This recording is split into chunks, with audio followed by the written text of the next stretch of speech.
अध्याय 3 श्लोक नंबर 36। अर्जुन उवाच अथ केन प्रयुक्तोऽयं पापं चरति पुरुषः अनिच्छन्नपि वाष्णेय बलादेव नियोजितः। अर्जुन बोले, हे कृष्ण, तो फिर यह मनुष्य स्वयं ना चाहता हुआ भी बलात् लगाए हुए की भांति किससे प्रेरित होकर पाप का आचरण करता है। राइट तो पहले भगवान ने इतनी चीज़ें बता दी कि दूसरे के धर्म में मरना जीना बुरा है और अपने धर्म को करते हुए मरना भी श्रेष्ठ है। भगवान ने ये बताया कि आप इंद्रिय विषयों में आसक्त मत हो, राग द्वेष मत करो, क्योंकि ये आपके कल्याण का मार्ग में विघ्न करने वाले हैं। भगवान ने ये बताया कि मनुष्य अपनी प्रकृति के अनुसार ही कर्म करता है, प्रकृति से हटकर वो कर्म नहीं कर सकता।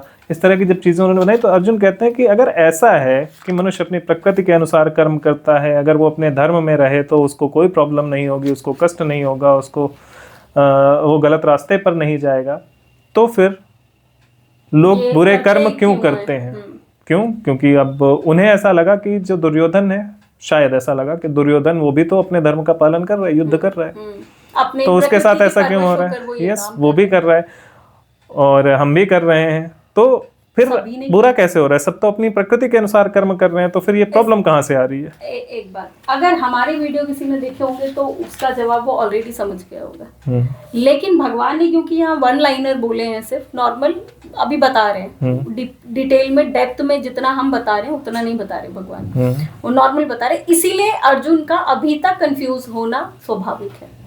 क्योंकि भगवान यहाँ पर नॉर्मल चीजें बता रही कि मैं श्रेष्ठ हूँ, मैं इसलिए श्रेष्ठ आचरण करता हूँ। उसके बाद और चीजें कि धर्म ये है, अपने धर्म में ही और प्रकृति के परवश होकर ही इंसान सारे काम कर रहा है, तो इसमें कुछ गलत नहीं है। पहले भी भगवान क्योंकि बोले कि तुम स्वतंत्र नहीं हो, अगर तुम ये सोच रहे हो कि तुम स्वतंत्र हो तो ऐसा नहीं है, तुम स्वतंत्र नहीं हो, प्रकृति के परवश होकर हर इंसान मनुष्य काम कर रहा है। उसके बाद फिर भगवान, बट यहाँ पर अर्जुन सिर्फ एक छोटा सा कॉन्सेप्ट नहीं समझ पाए, जो हमने अपने सारी वीडियोस में ऑलमोस्ट क्लियर किया ही है, कि यहाँ पर लिप्तता जो है वो आ जाती है। यस, इंसान सिर्फ, पहले भी भगवान ने बोला आसक्ति त्यागो। अब आसक्ति त्यागो का मतलब क्या है? कि आसक्ति है लोगों में ना, तभी तो त्यागने को बोल रहे हैं भगवान। तो क्यों काम कर रहे हैं, क्यों गलत काम कर रहे हैं? तो इसका जो सही जवाब है वो ऑलरेडी, अगर किसी ने हमारे ये सुने होंगे, मतलब भगवद गीता की सीरीज सुनी होगी, तो उसको ऑटोमेटिकली इस चीज का जवाब मिल गया होगा। बट हम सुन लेते हैं कि भगवान जी क्या कह रहे हैं और अर्जुन क्या क्वेश्चन कर रहे हैं। राइट, तो मतलब इसमें वही अर्जुन ने इस तरह से पूछा कि जबरदस्ती फिर क्यों करता है? मनुष्य जब सब कुछ खुद धर्म के अनुसार आचरण करता है, प्रकृति के अनुसार आचरण करता है, तो फिर वो बुरे कर्म कर क्यों रहा है? सब कुछ आप ही करवा रहे हो इस हिसाब से। देखा जाए, जैसे लोग बोलते हैं कि धर्म और अधर्म आप ही करवा रहे हो, सब आप ही करवा रहे हो, बट ये सही नहीं है। वही वाला सिर्फ धर्म वो करवाते हैं, अधर्म आप खुद करते हो। हाँ, लेकिन यहाँ ये वही वाला क्वेश्चन है कि सब आप ही करवा रहे हो। इस हिसाब से उनको भी यही लगा, अर्जुन को, कि यार धर्म हो रहा है वो भी आप करवा रहे हो, तो अधर्म भी तो आप ही करवा रहे हो ना। आप ही तो प्रकृति हो, चेतना आप हो, पुरुष भी आप हो, प्रकृति भी आप हो, अलग अलग हम मानते ही नहीं है ना। इस हिसाब से तो फिर हम क्यों कर रहे हैं गलत का? तो यहाँ पर अब भगवान जवाब देंगे। अगला है, तो फिर इसके आगे भगवान कहते हैं, श्री भगवान उवाच काम एष क्रोध एष रजोगुण समुद्भवः महाशनो महापापमा विद्येन मिहि वैरिणम्। श्री भगवान बोले, रजोगुण से उत्पन्न हुआ यह काम ही क्रोध है, ये बहुत खाने वाला अर्थात भोगों से कभी न अघाने वाला और बड़ा पापी है, इसको ही तो इस विषय में बैरी जान। राइट, तो उन्होंने बोला ये जो काम है, ये जो क्रोध है, ये सब रजोगुण से उत्पन्न होने वाले हैं, ये महापापी हैं, भोगों से कभी ना अघाने वाले हैं, इसको ही तू इस विषय में वैरी समझ, यही आपका महान शत्रु है मनुष्य का। जैसे एक एग्जांपल है मेरे पास, जैसे एक खाने वाला जिसको बहुत खाने की आसक्ति होती है, तो उसको आप कितना भी दे दो, रात के 12 बजे भी दे दोगे वो तब भी खाएगा। वो बात अलग है उसका पेट खराब हो जाए, लेकिन वो तब भी खाएगा। या अगर आपको किसी चीज के साथ आ सकती है, रसगुल्ले आपको बहुत पसंद है, तो आपका पेट भरा हो, सब कुछ हो, फिर भी आप रसगुल्ले खाओगे।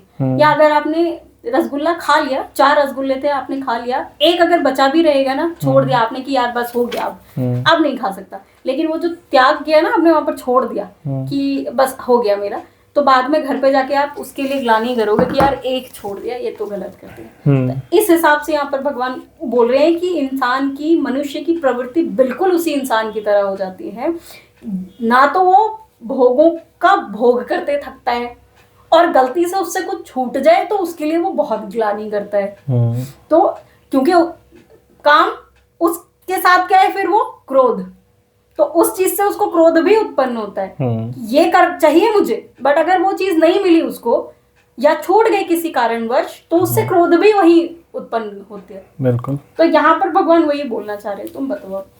हाँ, तो इसमें वही बोल रहे हैं कि जो काम है, काम मतलब आपकी इच्छाएं, डिजायर, एग्जैक्टली, जो आपके अंदर इच्छाएं हैं वो, और जो आपके अंदर क्रोध है वो।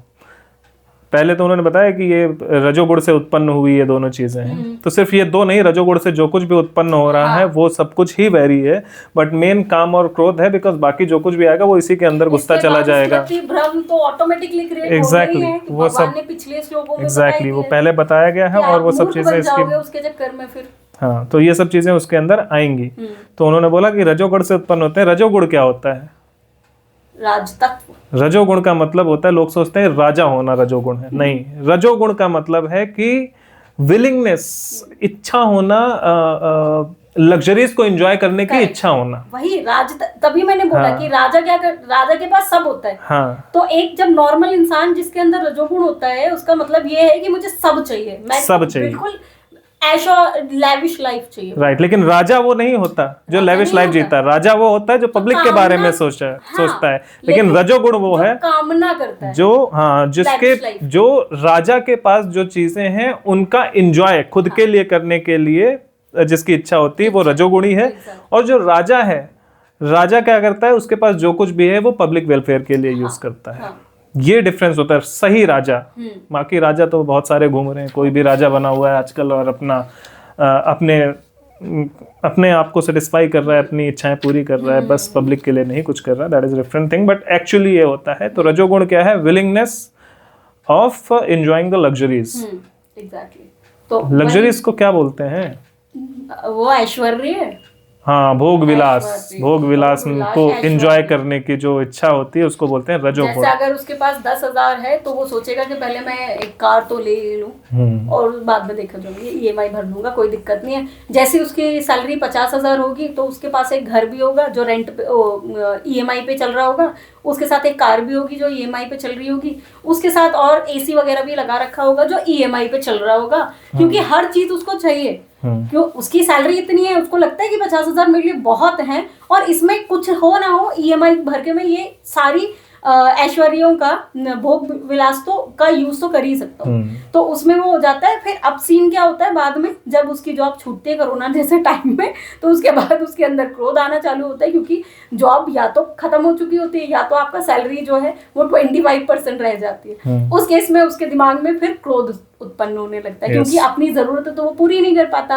अब उसको भाई रोज जब संडे को बाहर जाके खाना खाना है, उसको 5 स्टार होटल में खाना है, EMI चलने के बावजूद खाना है, तो और मुर्गा खाना है स्पेशली महंगा वाला, तो आप घर में तो तुमको सूखी रोटी मिल रही है, कैसे खाओगे? बाहर जाके तुम मुर्गा तो ला ही नहीं सकते, कोरोना चल रहा है। तो अब वहां पर गुस्सा चालू, क्योंकि मुझे वही खाना है और मुझे वो नहीं मिल रहा है, तो अब मेरे को गुस्सा, क्रोध आना ऑटोमेटिकली स्टार्ट हो जाएगा। तो हर सेगमेंट में भगवान, एक चीज एक के लिए होती ही नहीं है, वो हर चीज के लिए होती है। अति जब आप करोगे, जब आप ज्यादा पाने की इच्छा करोगे, ज्यादा मतलब आपको जो मिला है उसमें संतुष्टि ना होकर असंतुष्ट रहोगे, और बस चाहिए, बेसिकली असंतुष्ट ही है और कुछ नहीं है। Right. जब आपको जो मिल रहा है उसमें आप संतुष्ट हो ही नहीं, ये भी चाहिए, ये भी चाहिए और ये भी चाहिए, हर चीज चाहिए मुझे। और उसके बाद फिर अगर छोटी सी प्रॉब्लम हो गई उस प्लान में आपके, तो बस आप फिर क्रोध, और उसके बाद स्मृति भ्रम, उसके बाद तो आपका नाश वैसे भी तय है, भगवान बोल ही चुके हैं। ठीक है। अब महाभारत के उसमें यहाँ पर भगवान बोल रहे हैं कि ऐसे विषय तुम्हारे बैरी हैं, वैरी हैं, यही वैरी हैं इस विषय में, सिर्फ यही वैरी हैं। जो कृष्ण अर्जुन का सवाल क्या था कि जबरदस्ती कौन ये पाप के आचरण कराता है, तो उन्होंने बोला इस विषय में वैरी जो हैं आपके, जो आपके शत्रु हैं, जो आपको इस पाप के आचरण में लगाते हैं, वो यही काम और क्रोध है, रजोगुण से उत्पन्न होने वाले इच्छाएं और उससे उत्पन्न होने वाला क्रोध। अब महाभारत के उसमें समझ लें तो काम क्या था, रजोगुण क्या था, रजोगुण ये था कि दुर्योधन को और उसके पिता को जो राज्य की भोग विलास था, उस भोग विलास को भोगने की बहुत प्रबल इच्छा थी। बिल्कुल, जबकि वो उनके पास था, क्योंकि वो उन्हें ये नहीं पता था कि वो राज्य जो है वो रिस्पॉन्सिबिलिटी उनको वो रिस्पॉन्सिबिलिटी है, अधिकार नहीं, वो पब्लिक सर्विस के लिए उन्हें किसी को भी मिलेगा, वो ये नहीं सोच पा रहे थे। तो वो उसका आनंद लेने के लिए चाहते थे कि राज्य हमारे पास रहे। लेकिन जब उन्हें लगा कि अब युधिष्ठिर के पास राज्य जा सकता है, क्यों? क्योंकि युधिष्ठिर जो थे ज्यादा उनसे ज्यादा बुद्धिमान थे राज्य चलाने के मामले में, और उनके अंदर निस्वार्थता ज्यादा थी। तो जब वो हुआ तब इनके अंदर फिर रजोगुण से काम की उत्पत्ति हुई, इच्छाएं होने लगी कि मुझे राज्य चाहिए, ये हमारे पिता को नहीं मिला था क्योंकि वो अंधे थे, अब फिर हमें इसलिए नहीं मिल रहा है क्योंकि मैं अंधे का बेटा हूँ इसलिए मुझे नहीं मिल रहा है, जबकि मुझे मिलना चाहिए क्योंकि अभी तो मेरे पिता राजा हैं। इस तरह से इच्छाएं उत्पन्न होने लगी कि राज्य मुझे मिलना चाहिए। लेकिन राज्य मिलता किससे है? जो अधिक योग्य होता है। तो राज्य इसलिए युधिष्ठिर को मिलने वाला था। तो उस चक्कर में जब उन्हें लगा कि अरे ये तो गड़बड़ हो रहा है, तो मुझे मिल रहा है, तो इच्छा की पूर्ति नहीं हुई जब दुर्योधन की, तो उसको क्रोध आना शुरू हुआ। जब क्रोध आना शुरू हुआ तो फिर उसने उसको काम में लेके गया, द्रौपदी के साथ वस्त्र हरण और ये सब करवाया। फिर उसके बाद फिर क्रोध उत्पन्न हुआ, जब उसको वो निकाल के ले गए तो फिर क्रोध उत्पन्न हुआ कि इनको खत्म कर देंगे, पांडवों को मार देंगे। तो वो काम क्रोध के चक्कर में घूमता घूमता घूमता घूमता अंत में युद्ध तक पहुंच गया। क्यों? क्योंकि ये जो काम और क्रोध हैं ये महापापी हैं और कभी ना अघाने वाले हैं। तो एक बार काम आपने किया, उसके बाद दूसरी बार काम आपने किया कि राज्य मिला ना, दूसरी बार, पहली बार उसको मिला धृतराष्ट्र को, दूसरी बार दुर्योधन को मिला। लेकिन दुर्योधन की जिद थी कि मैं इन सबको खत्म करके मानूंगा। 5 गांव भी देने से उसने मना कर दिया, क्योंकि ये जो काम और क्रोध हैं, जो इच्छाएं हैं, ये जो रजोगुण है, ये कभी ना अघाने वाला है। और यही इस विषय में आपका वैरी है, शत्रु है, यही आपको पाप में लगाता है, जिसने दुर्योधन को पाप में लगाया। ये कभी ना अघाने वाला है और इच्छाओं और कामनाओं को बढ़ाने वाला है। करेक्ट, कभी ना अघाने वाले का मतलब ही यही है, बस बढ़ाता ही रहता है। क्योंकि 5 गांव, सिर्फ 5 गांव देने थे उनको। एग्जैक्टली। लेकिन 5 गांव ना, क्योंकि उसको क्या लगा कि मैं इतना भी क्यों दूंगा भाई, एग्जैक्टली, ये मेरा है। अब मेरे को पहले भले, क्योंकि अब उसके अंदर पहले उसके अंदर इच्छा थी, उसके अंदर क्रोध आ गया कि इनको तो मैं 1 इंच नहीं दूंगा। बिल्कुल। तो वही अब यहाँ पर, और उसी से अब मैं क्रोध आ गया, और क्रोध से स्मृति भ्रम हुआ, मतलब बुद्धि नष्ट हुई उसकी, और उसने द्रौपदी के साथ बदतमीजी करनी चालू की। मतलब बदतमीजी की जो, और फिर द्रौपदी छोड़ो, सबके साथ उन्होंने बदतमीजी की।